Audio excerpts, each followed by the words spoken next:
Hi, I'm Simon. Thanks for tuning into The Ordinary Filmmaker. Subscribe to get notification of new videos like this one so you don't miss any news like this. You won't miss any rumors, gear reviews, or tutorials. And to make things more exciting, I'm giving away a brand new Canon EOS R5 full-frame mirrorless camera to one lucky viewer. Details are in the description down below, or you can watch this video right here. Please look at the terms and conditions as there are some age and location restrictions. And now for the news. The United States just banned DJI from importing to the United States. Now, the ban also prevents U.S. companies from dealing with DJI. DJI is the largest consumer and electronics drone maker in the world, the Mavic Air and the Mavic Pro being their most popular consumer drones. Now, their industrial drones are capable of lifting heavy payloads like the Canon R5 or even heavier cameras like the Canon 1DX Mark III. DJI is also known for their stabilizers like the Ronin S. Now, while this story has a huge political angle, I'm not going to wade into those political waters. The Ordinary Filmmaker is about news, rumors, camera gear, and tutorials. I'll leave the politics and the political analysis to others, and I'm just going to focus on the results. So for those of you living in the United States, you won't be able to purchase DJI products for much longer, and more importantly, you won't be able to get service, or you won't be able to get parts or even warranty repair if the ban continues for very long. But if the ban does continue for a long time, even those outside the United States will be affected. Like most products made in the world today, components are sourced or gathered from around the world, and that includes the United States. U.S. companies aren't allowed to sell parts to banned companies. This is likely to disrupt DJI's supply chain, and if that happens, it will be difficult to obtain DJI products anywhere.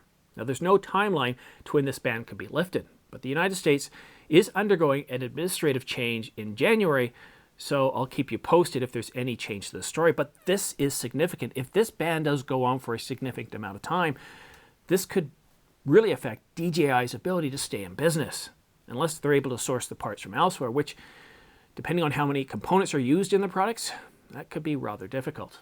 Now, the Sony FE 28-60 f4 to 5.6 was announced in September and is now available for pre-order. Now, no date has been given for the release other than spring 2021. The price? 60,000 yen, which works out to be around $580 US.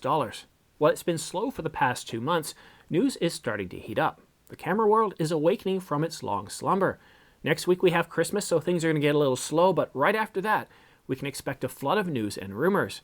We're about to enter the biggest camera season of the year, starting off with the Consumer Electronics Show, or CES, from January the 11th to the 14th. And we can expect some big announcements at this event. Are you thinking of Sony? Yep, Sony's supposed to drop a big bomb on us. And as the year progresses, we can expect more announcements leading up to the Olympics at the end of July. As the Olympics are held in Japan, Japanese companies and gear makers will want to have their cameras out in the hands of consumers before the Olympics, so we can expect a flood of news. Now, I'll update you on every camera rumor and news item, so subscribe to be the first to be in the know. In this episode of Behind the Scenes, I'm going to talk about my set, and not probably from the angle that you're thinking. The first thing I want to talk about is this guy here, this hat that you see here a lot. My wife my son had this made up for me on my 50th birthday back in the summer. I really like it, and a lot of you do too, and are asking where you can buy it. So I am working with a company to work out some sort of sourcing. It's not the easiest thing to do.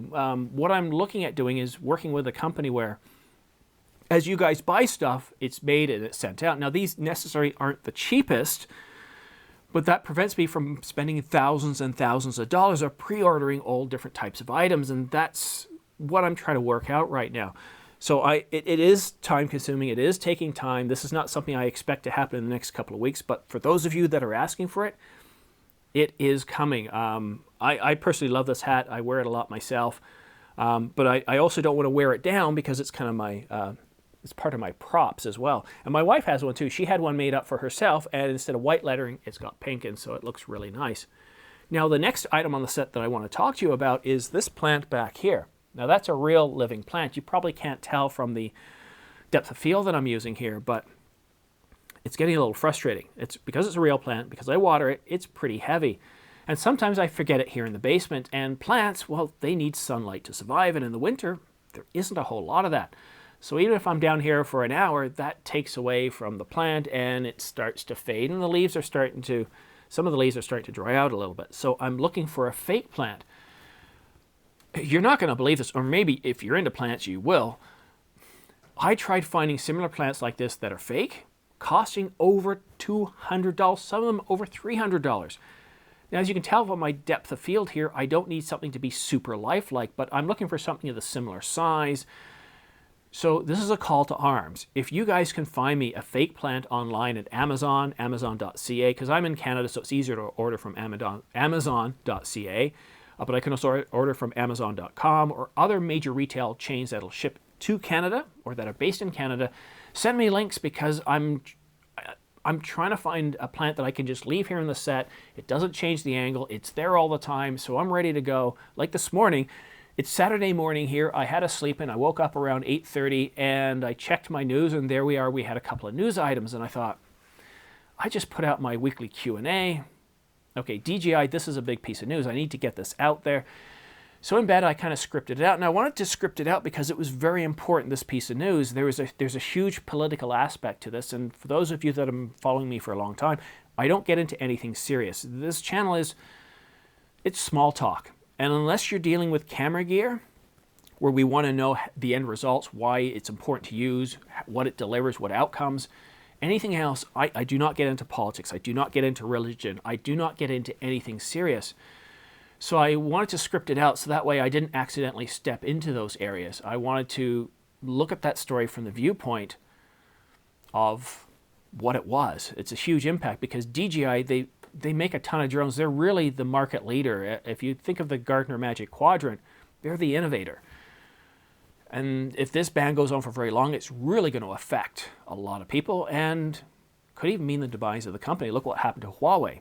So I sat in bed and I wrote that. Then I was ready to film. So I quickly had a shower, got dressed, came downstairs, turned on the lights, set up my pocket lights behind me, which, good. Sometimes I forget that pink one, which sheds light on the whole thing. And that's one of the most important ones. It's the one that gives it the greatest sense of depth and feel. So I get everything set up, and I realize I forgot the plant, so I got to go upstairs, bring the plant down, and of course I'm climbing stairs, I'm lifting a plant, so my breathing increases. So by the time I bring it back downstairs, I have to slow down a little bit, because if I start filming after being active, there's a lot of panting going on, and that's not really good for the video too. So yes, I've gone off in the weeds a little bit, pun intended. And thanks to Moving Matt for a sense of humor. By the way, I want to do a quick shout out to Moving Matt. Moving Matt gave me his first piece for our Q&A session this week. The Village Mayor's been doing it for a long time, and the whole point of my channel is not to become big like Peter McKinnon or anybody else. It's to have fun. It's to learn. It's for good mental health while everything in the world is going on. It gives me something to do. It's a hobby that pays for itself. And I'm really excited by that. And I forgot my point of where I was going with this. Something about props and all that. But see, oh yes, and Moving Matt. So Moving Matt did a consultation with me. And if you're looking for a consultation, I don't care what it is, whether it's camera, gear, reviews, if you're thinking of what camera you want to get, or if you're looking at doing a channel, you want to improve your channel, it's $50 for a full hour. And you can ask Matt. It provides really good value. And one of the things after talking to Matt, I said, well, look, Matt, this week I'm doing a Q&A. How would you like to answer one of the questions? You can pick the question. And he picked one of the questions that I was really excited to answer. I really wanted to do that one too, but I thought, you know what, knock yourself out, have fun with it. And I started laughing almost right away. I loved his sense of humor, his dry sense of humor. It's very, very similar to mine.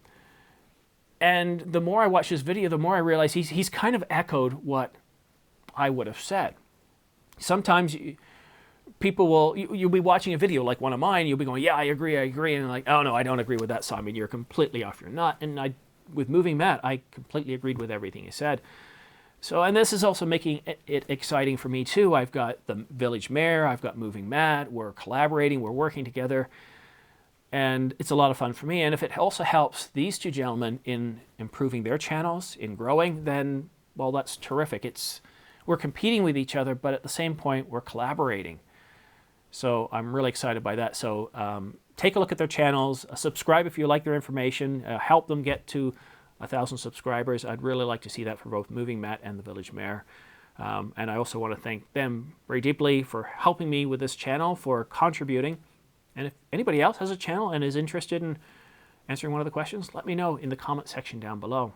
But that's it for today. But before I do go, I'm serious about a plant. If you can find me a really nice one, kind of bushy like this one, I forgot the name of it.